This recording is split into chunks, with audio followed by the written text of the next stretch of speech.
ko denim ye so benate o ti so gbansan ye bobo julaso yan o chambre de commerce ye bobo julaso jago kelao ale ni lozintigo bela jelen ka so ba yan an na kun fana do worete jangina ba baro min kera ni so ni nyamogo ye ka ke lozintigo nyamogo ye ka ke commerçant nyamogo ba ye bobo julaso san chaman kono olo minji dogoyara kunu an fe bobo julaso akira ina ko nitli ka be sufe bobo kono na jangina ba baro aussi atubi san bi kono ton ani nduru la ay ko ba ke bobo kan ye ay ko ba ke Burkina Faso alona Burkina Faso yoro bera wakati do kera yerele allo tuyi bobo julaso bela jele wartigi ba ye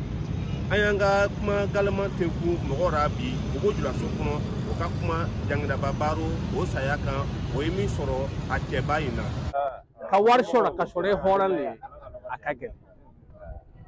ke korbane ayo ko shora pasemuna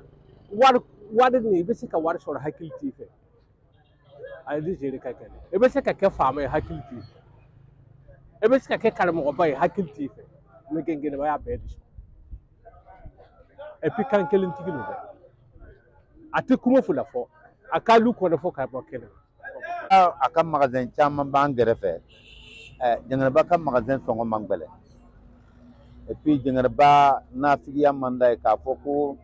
n ka magasin bɛ 20,000 mɔgɔ wɛrɛ bɛn'a fɔ ko n bɛ se k'a sara 30,000 k'i b'a bɔsi 20,000 tigi la k'a di 30,000 tigi ma jɛngɛrɛba tun t'ale baara dɔn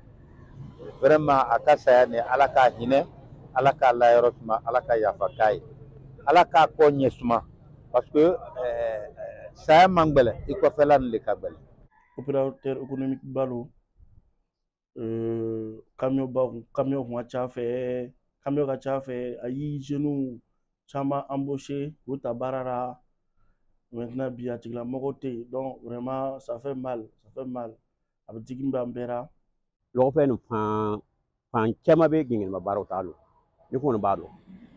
ayi barake kekena ayi na fado dugunna barake dalu alaka hinara alaka la yoro suma